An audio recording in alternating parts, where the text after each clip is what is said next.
Hélène Buzetti, Michel Siauger, Alec Castonguay, bonsoir. Bonsoir. Bonsoir. Alors, caucus de l'Iowa, on commence avec le caucus de l'Iowa. Vos impressions sur ce marathon qui commence, puis après, je vous donnerai des chiffres d'appui ou pas pour M. Trump au Canada qui vont peut-être, mesdames et messieurs, vous surprendre. Michel Siauger, l'Iowa, bon, vous êtes le vieux routier qui connaît tout sur la politique américaine. L'Iowa, c'est le symbole du premier, mais ça ne veut pas nécessairement dire tant de choses que ça, mais c'est quand même le premier. C'est le premier, c'est pas une primaire, donc c'est pas un vote, c'est un caucus, donc ça se fait en public essentiellement. Vous allez déclarer votre allégeance à Trump ou à Haley ou à quelqu'un, et vous allez dans un coin de la salle. Après ça, s'il n'y a pas de majorité, bien, vous allez bouger de coin. Et tout ça se fait en public. Alors, pour M. Trump, c'est du bonbon, ça. C'est une bonne chose. C'est pas facile d'être un républicain et de ne pas être pour Trump. Donc, c'est beaucoup plus facile d'aller mettre un X dans un bureau de scrutin. Alors, on verra. Ce qu'on va surveiller, c'est la deuxième place, essentiellement. Qui va avoir le petit peu de momentum que ça va lui donner pour affronter M. Trump à la première primaire qui, elle, est au New Hampshire. Cela dit, c'est un cadeau empoisonné parce que, oui, vous êtes numéro 2. Ça veut dire que maintenant, vous êtes l'adversaire numéro 1 de Trump, puis il va mettre toutes ses attaques sur votre dos. C'est pas super confortable comme situation. Alec, pendant qu'on va voir le sondage, justement, la numéro 2 en Iowa, si on en croit le dernier NBC, le dernier des sondages avant ce soir, elle est à 20 Donc, déjà, M. Trump attaque Nikki Haley assez de manière frontale.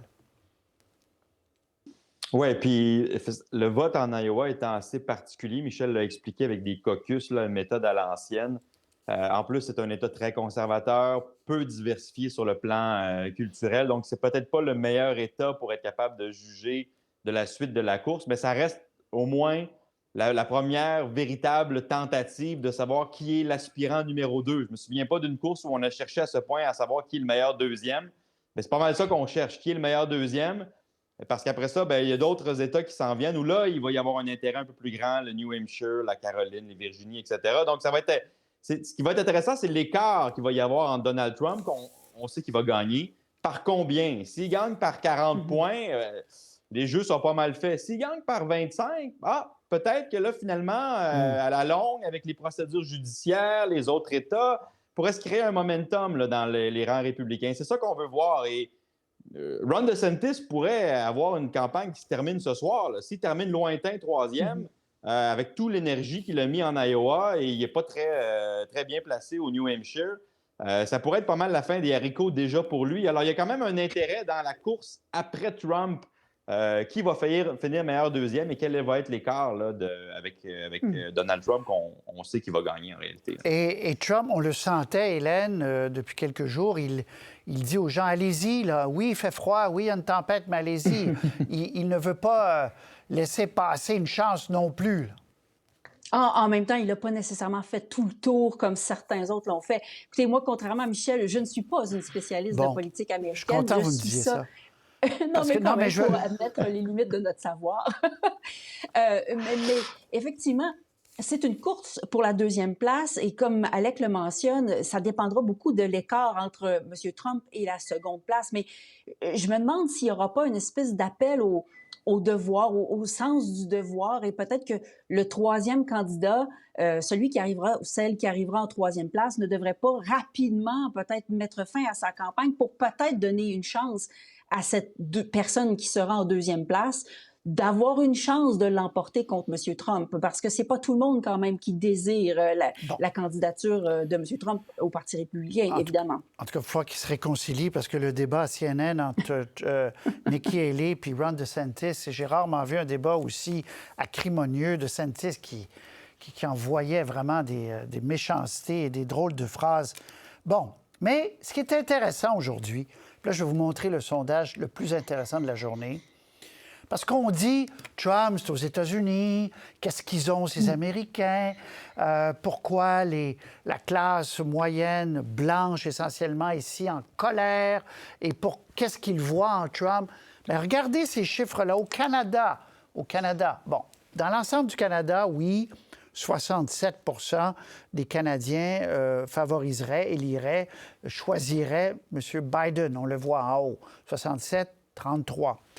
Les femmes, 64. Déjà, ça baisse un peu. 64 de 18-44 ans. Si on isole cette tranche d'âge, 64-36.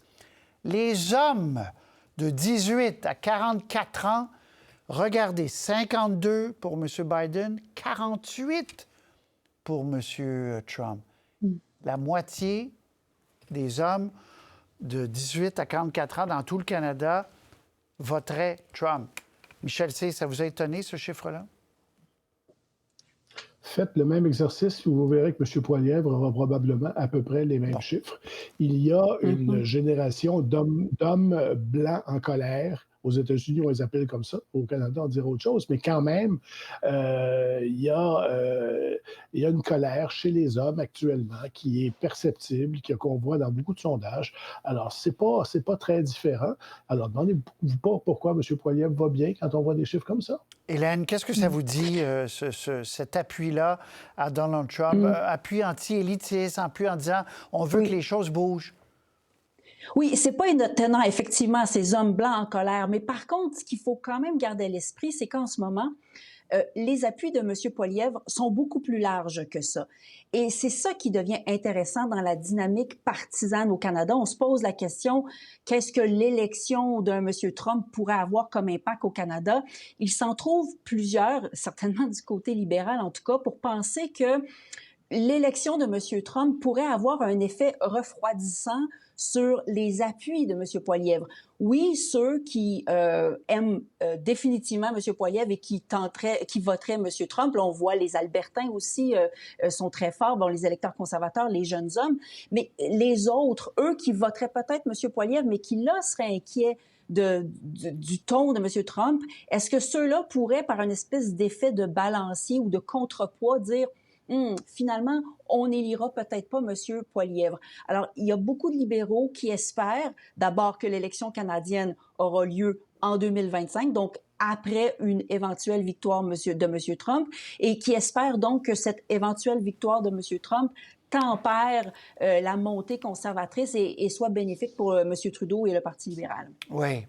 Ou, comme aux États-Unis, il y a presque une majorité de gens qui veulent voter dans ce sens-là. Et je disais, parce que Michel a raison, on les a appelés les Blancs, la classe moyenne blanche en colère. Mais aux États-Unis, chez les Hispaniques, dans la communauté noire, M. Trump est numéro 1 aussi dans plusieurs régions. Là. Ce n'est plus qu'un phénomène de voteurs blancs en colère. Alec, ça vous dit quoi, ces chiffres canadiens?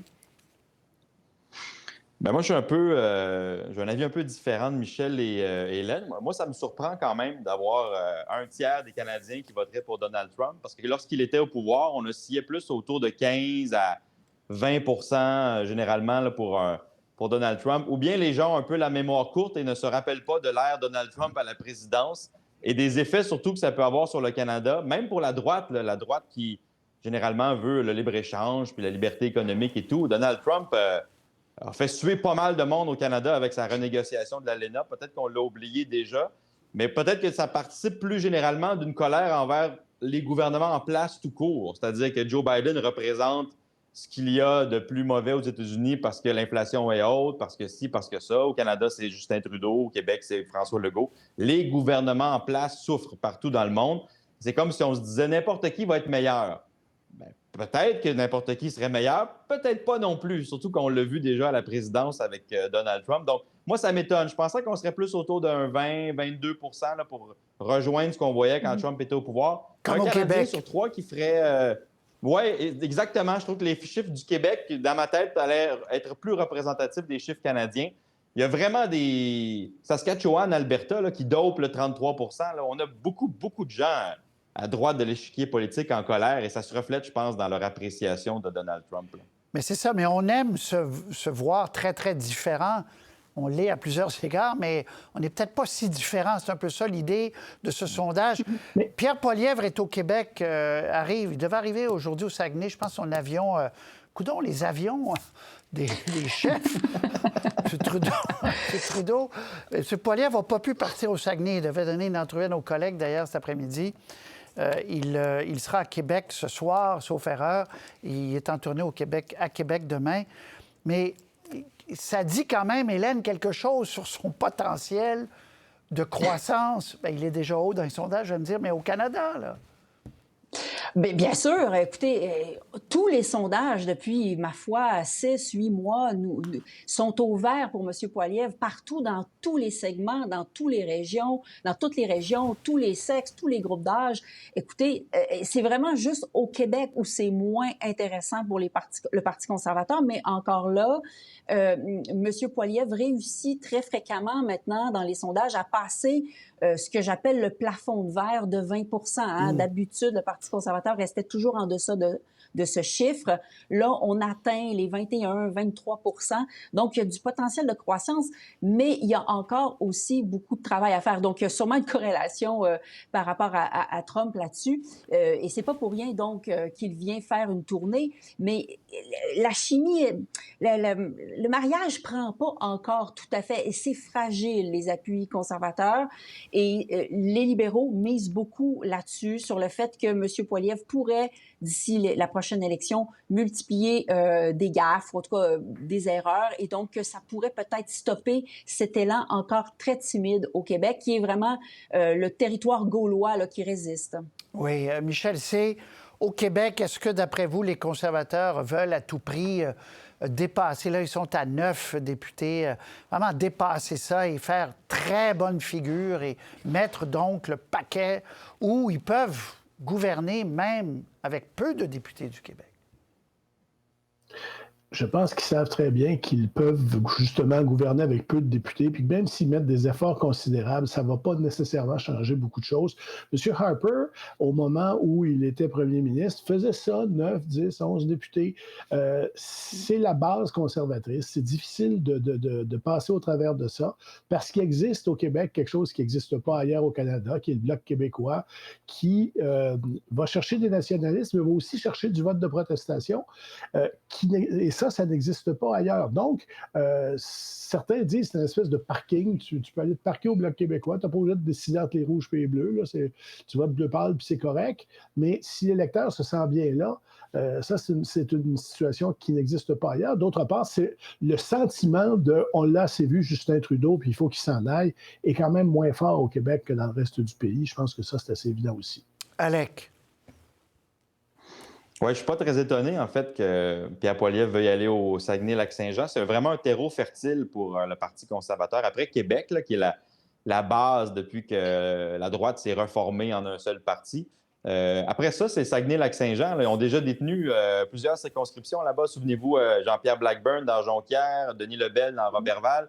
Ils possèdent déjà Chicoutimi-Le-Fier avec Richard Martel. Donc, c'est clair que les premiers dominos, là, si on veut se rendre dans une fourchette entre 12 et 20 députés, qui est l'objectif du Parti conservateur, bien, il faut que les dominos tombent à Québec en premier. Et donc, c'est pas pour rien qu'il passe du temps là-bas. Oui, il va à Québec, il fait son discours ce soir. Il va entretenir sa base historique, si je peux dire, mais il va aller au Saguenay. Il va aller dans le centre du Québec, là, dans des régions comme Thetford Mines, comme Victoriaville, comme Drummondville, où il y a un terreau là aussi, le centre du Québec, la Mauricie.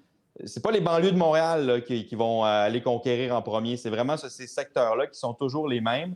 Et il va se promener. Il y a quand même un discours chez Pierre Poilievre moins adapté au Québec qu'il l'est dans le reste du pays. Quand il veut abolir CBC, diminuer le financement de Radio-Canada, quand il parle de pipeline, de gaz, de pétrole, puis qu'il n'y a pas de plan concret de diminution des gaz à effet de serre, quand il dit la loi 96, moi, je vais me rendre jusqu'en Cour suprême, comme Justin Trudeau, pour contester. Il y a là un terreau plus difficile à vendre au Québec, là, dans le discours de Pierre Poilievre, même si la crise du logement est présente, même si l'inflation est présente. Les atomes crochus sont moins évidents au Québec. Plus de travail à faire ici, là. Il y a des obstacles importants. Oui, il y a des obstacles dans les positions naturelles du Parti conservateur depuis un petit moment qu'il faudra surmonter pour être capable d'aller chercher le plein potentiel de croissance. Et sauf erreur, Hélène, il ne fera pas de plateforme québécoise. Il n'essaiera pas de contourner trop ces obstacles-là. Là. Pour l'instant, en tout cas, on n'a pas d'écho à cet égard. Et moi, d'ailleurs, ça me fait beaucoup rire. J'abonde complètement dans le sens d'Alec. Ce qui me fait rire, c'est que les conservateurs sont constamment à la recherche de candidats vedettes au Québec, hein, d'avoir des gros noms qui, d'une certaine manière, constitueraient des locomotives qui tireraient le train québécois. Mais fondamentalement, il y en a eu des vedettes au Québec. Il y a eu M. Deltel a été à un certain moment donné présenté comme une vedette. Mme Vien aussi. Et finalement, les députés conservateurs du Québec ne jouent qu'un rôle de potiche, pardonnez-moi l'expression, mais de représentation seulement, mais ils n'arrivent pas à influencer l'orientation que prend le parti. Et c'est ça qui fait très mal, c'est qu'ils n'arrivent pas à amener le parti à ressembler davantage aux aspirations du Québec. Et c'est pour ça, je pense, qu'il y a constamment cette espèce de blocage à leur croissance parce que leur proposition politique ne colle pas aux désirs des Québécois. Très peu de temps. Est-ce que les ententes vont bien atterrir, selon vous, chez les membres du Front commun? La FIC, ce n'est toujours pas réglé. On verra, ça continue à négocier. Mais pour la FAE d'un côté et le Front commun de l'autre, tour de table là-dessus, est-ce que vous voyez ça d'un bon œil? Alec? Les échos que j'ai sur le terrain, c'est qu'au Front commun, ça devrait plutôt bien se passer, faire adopter les ententes par les membres. À la FAE, ça va être plus serré. Ça va être plus compliqué chez les enseignants de la FAE parce que la grève générale illimitée a laissé des traces. Puis il y a bien des enseignants qui se disent « Est-ce qu'on a fait tout ça pour ça? » Les compromis sur la composition de la classe, là, c'est pas énorme, c'est pas suffisant aux yeux de bien des membres. Ça veut pas dire qu'elle va être rejetée, mais je m'attends pas à des votes là, qui soient très, très importants, là, dithyrambiques, à 80-85 %. Je pense que ça va coincer. Ouais. L'Alliance des professeurs de Montréal qui pourra avoir des grincements. Michel C., Hélène, rapidement. Michel C. Le problème, c'est les infirmières, c'est la flexibilité qu'on disait nécessairement volontaire. Ben, si ça bloque depuis 3 semaines là-dessus, c'est parce que c'est pas si volontaire que ça. Alors ça, c'est vraiment le problème au cours des prochaines semaines parce que ça va prendre du temps à se régler, ça. Le reste devrait aller, peut-être pas avec des votes à 90 %. Hélène. Oui, je suis assez d'accord. Ça risque peut-être d'être plus difficile du côté de la FAE parce qu'on avait des attentes élevées compte tenu qu'on a payé si cher hein, quand on a perdu notre salaire pendant tant de temps. Mais en même temps, ça va tellement dépendre des détails de chacune des ententes, détails que pour la plupart, nous n'avons pas. Très bien. Hélène, Michel C., Alec, merci. À très bientôt. Au revoir. Au revoir. Au revoir. Au revoir. Pour voir nos émissions en entier, rendez-vous sur la chaîne Ici RDI.